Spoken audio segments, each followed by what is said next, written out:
Would you please introduce yourself? I will. All right. I'm Jim Sundergill.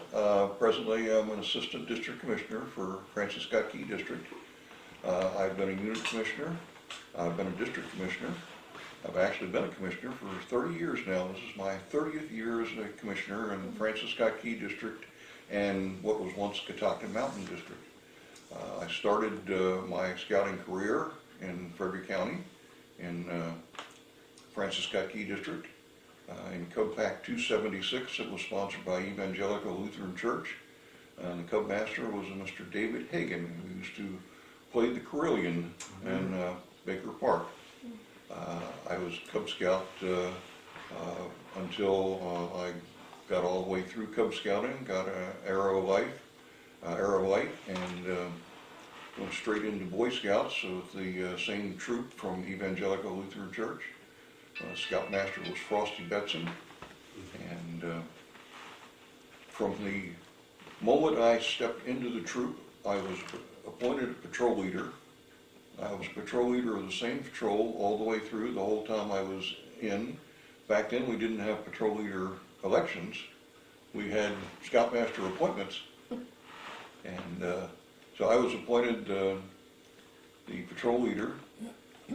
And I remember in particular that I was told we were supposed to have patrol meetings when we weren't having scout meetings. So I called my patrol together to my parents' house for the first scout meeting, or for first patrol meeting. And I hadn't even had time to read the patrol leader's handbook yet. But I called everybody together because I knew we were supposed to have a meeting. And the first thing that came up was, why are we having a meeting? And I thought, that's an excellent question, but I don't have the answer for it. We were supposed to have a meeting. So from that point on, I think it was really one of the major lessons I learned in scouting is to know why you're doing something, not just do something, but why are you doing it. So it was a very short meeting we had that first time, and accomplished nothing because we had nothing to do anyway. But I went on in Scouts. Can I ask you a question about the troop? Sure. How many patrols did you have in the troop? How big was your troop at that time? The troop was about 30 or 35, and we had, I think there were 3 patrols at the time, and the way that it was set up is all the new boys came in, and it was a new boy patrol. So all the new boys were in one patrol, and I don't recall there being anything like hazing or anything like that. The older boys were very good at teaching us things. It was we did an awful lot of camping and a lot of hiking. I went to summer camp several times. One of the highlights was in 1955 or 56. We camped at Camp Rock Enon in Virginia during Hurricane Hazel. And we managed to catch the edge of the hurricane, and they evacuated the camp after about 4 days, and we came back up to Frederick and ran into Hurricane Hazel in Frederick. So I got to see Hurricane Hazel twice that summer. It was actually the only time I've ever experienced a hurricane, experienced the eye of a hurricane. That all the winds were going in one direction, and then it got deadly calm, and all the winds started going in the other direction, and that's when all the trees started coming down, when the wind changed direction. But it was a very memorable campsite down at Rock Enon. Went to several other camps, Camp Roosevelt on Chesapeake Bay. Experienced a water spout coming up the bay then. I'm absolutely certain that sometime in my scouting career I camped out in good weather. But I don't remember those. I remember the snowstorms, I remember the blizzards, the hurricanes, and the water spout. But there must have been some good weather somewhere along the way. How many summer camps do you think you attended along the way? Well, I went to, I know at least 3, Roosevelt, Rock Enon, and I went to Camp Wilson, which wasn't with the troop. I was by myself. It was a junior leader training camp at Camp Wilson. And at that point, Calvary Methodist Church had started up a new troop. And since I was a member of the church, they asked me to come over as a junior assistant scoutmaster. So I went from patrol leader to junior assistant scoutmaster. And again, there was no elect. I'm not sure if a junior assistant scoutmaster is an elected position anyway. It may be still an appointed position. But the church also had started an explorer post just about the same time, so I joined the explorer post for the troop. And when I left 276 from Evangelical Lutheran, I went to 267, so I only had to swap the numbers on my shirt and identify new ones. And my explorer advisor was Don Engler, who was actually lived 2 doors down from my parents. He was a draftsman at Fort Detrick, and had also served in World War II and went ashore Normandy on D-Day +2, which unfortunately I didn't learn until I saw it in his obituary some years later. But he never talked about it at all. But we did a lot of camping as explorers. Again, remember a hurricane up at Catoctin Park, or actually it was Cunningham Falls Park. And I have a vivid memory that we built a nice campfire, and then it started raining, and we moved everything into the pavilion up there, and it rained for 2 days. And we got ready to leave, we still had to scatter the ashes because we had built the fire so well that after 2 days of rain, it still had hot ashes on the ground.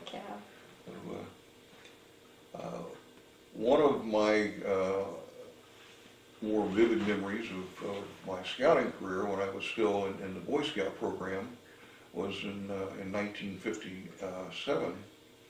We went to Washington, D.C. and helped guard the parade route for Eisenhower's second inauguration. And it was, I still remember seeing him and Nixon and all the higher-ups go past, and I recognized them because back in those days there was no bypass to Frederick. If you wanted to go north through Frederick, you went through Route 15, which was North Market Street, and my parents lived on North Market Street.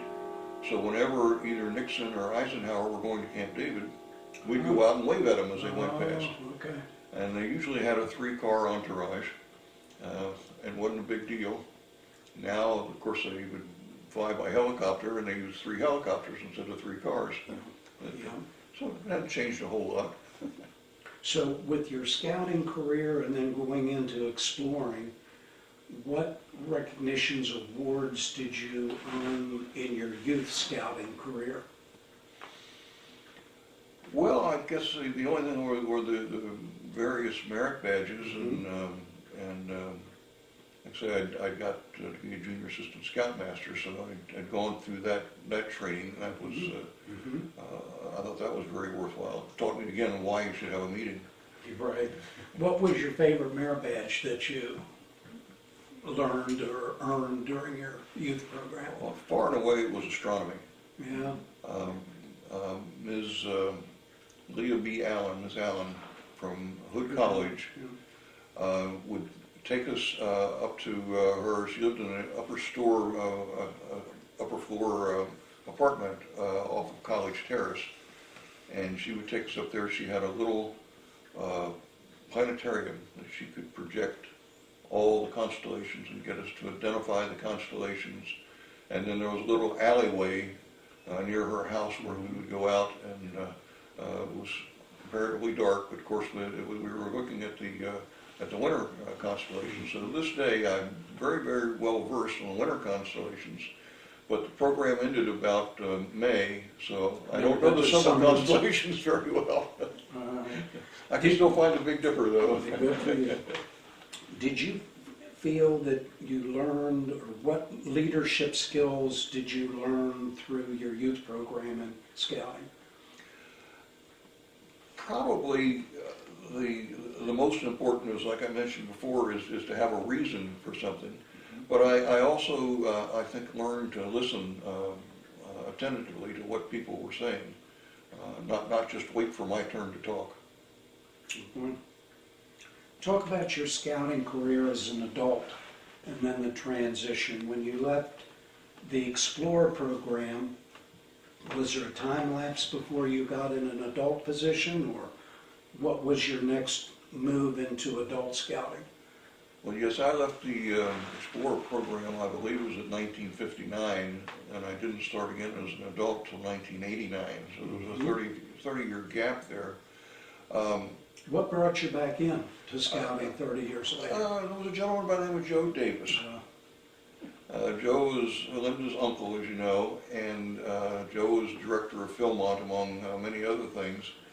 And when he retired, his wife, Linda's aunt, was originally from Myersville, and he promised her that when he retired, they'd come back to Frederick, and he did. And they lived on Lee Place in Frederick for a number of years. She passed away probably about 10 years after they moved back, and then he lived until 2008, I believe, when he passed. But we'd go over to his house often on Saturday nights for spaghetti dinner, and He would fix it, obviously. he would fix it, Right. Good cook. And we talked about scouting, and he said, what did you do as a Boy Scout? And I told him one memorable thing that I had done was there was a scout circus down at the old Washington Senators ballpark, Griffith Stadium. And I don't know why we had done it, but they had a telephone pole laying there, and my father had a great big two-man crosscut saw, and we took that saw down, and I was on one end of it, and another scout was on the other end, and we were cutting slices off of the telephone pole. They didn't tell me the why for that. They didn't learn that lesson yet. But Joe told me when I talked to him, he remembered seeing two people operating a crosscut saw, because he hadn't operated one since he first got married. And so he actually remembered seeing me before I ever saw him. Amazing. So, but anyway, we reminisced about various things in scouting, and he kept saying, why don't you get back into scouting? And I kept saying, well, my daughter's in Girl Scouts, we've done some things with that, and I'll put them off for about 5 years until finally I couldn't stand the twisting of my arm any longer, and he talked me into getting into the Commissioner Corps, and I've been in the Commissioner Corps ever since. Well, we talked about your adult scouting career, and a lot of it revolved around the Commissioner's Corps, but I see you have a lot of knots on your shirt. Can you tell me about your recognitions as an adult scouter? Well, a lot of the knots are commissioners' knots. I think I can't look down that far, but at least 3 of them, maybe 4. There was one knot is called the Commissioner's Key. There's the first award you get as a commissioner is what's called the Arrowhead Award. I always thought it was an interesting award because that's the most difficult patch I ever had to sew on. It's got little curvy lines all around it. So, but the Arrowhead is basically for doing 6 months worth of service as a commissioner, making various presentations as a commissioner, attending the unit meetings, and just really basic commissioner stuff. The next commissioner award you can receive is called the Commissioner's Key, and I think that's this green and white one. And I have what's called little devices on their little things. The reason for that is the Commissioner's Key is also the District Committee Key. So I earned that both times, so there's one little device that looks like a commissioner's arrowhead, and one little device that looks like a district committee patch. So that's the second level, and that's for at least 3 years of service as a unit commissioner, and again doing various other things. The next thing that you can earn as a commissioner is the Distinguished Commissioner Award, and that's this one, red with a silver knot, and again, I have several devices on there because I earned a Distinguished Commissioner Award as a district commissioner. And I earned it as an assistant council commissioner. In both positions, you have to be in those positions for a 5-year period. If I ever felt like it, I could put in the application to get a third device for the assistant district commissioner award, because I've done that, but I didn't feel like putting another device on there. There's one more commissioner award, which is given for someone who earns their Doctor of Commissioner Science, it's called. There's a College of Commissioner Science that's presented every year, and if you take 6 basic courses, you earn your Bachelor's of Commissioner Science. And you can do that 6 courses in 1 year. The next year, 6 more courses, and you earn your Master's of Commissioner Science. And the third year, there's 3 courses that are required, then there's 3 electives, and then you have to write a paper on some subject of your choosing which is approved and then has to be reviewed. Well, the subject I chose was, should commissioners take wood badge? Mm-hmm. And I didn't know at the time, because when it all had been talked about, the district committee meetings and the roundtables were scoutmasters and assistant scoutmasters. Mm-hmm. Nobody ever mentioned anything about a commissioner. So I thought I would take the course and see if it was worthwhile. And then I would write a paper on it. So I was actually killing 2 birds with 1 stone. I could get the paper approved and also get my Doctorate of Commissioner Science. Well, I wrote the paper, and I documented everything to the course. I took pictures and had all the forms attached to it. It was a fairly thick write-up that I ended up with. And then I had to present it to what they call 4 beaters. I didn't know it at the time. When you go through wood badge, it's set up like a scout troop, and the scoutmaster wears 4 beads. If you graduate from the course, you get 2 beads. If you're on the staff, subsequently, you get a 3rd bead. And if you become the scoutmaster, you get a 4th bead. So they're always referred to as 4 beaters, so someone who has been in charge of the course. Well, I had to present my paper to 2 4 beaters. And I thought, well, this is going to be duck soup, because these guys live and breathe wood badge. And they didn't think commissioners should take wood badge. They were somewhat appalled that I had actually been approved for the course. And we went all the way through it, and I explained my thesis, and by the time we got done, they had agreed with me and they approved the thesis. It helped a bit that the one was very close friends with Joe Davis. And he was sitting there at the time, so they weren't being very antagonistic about it.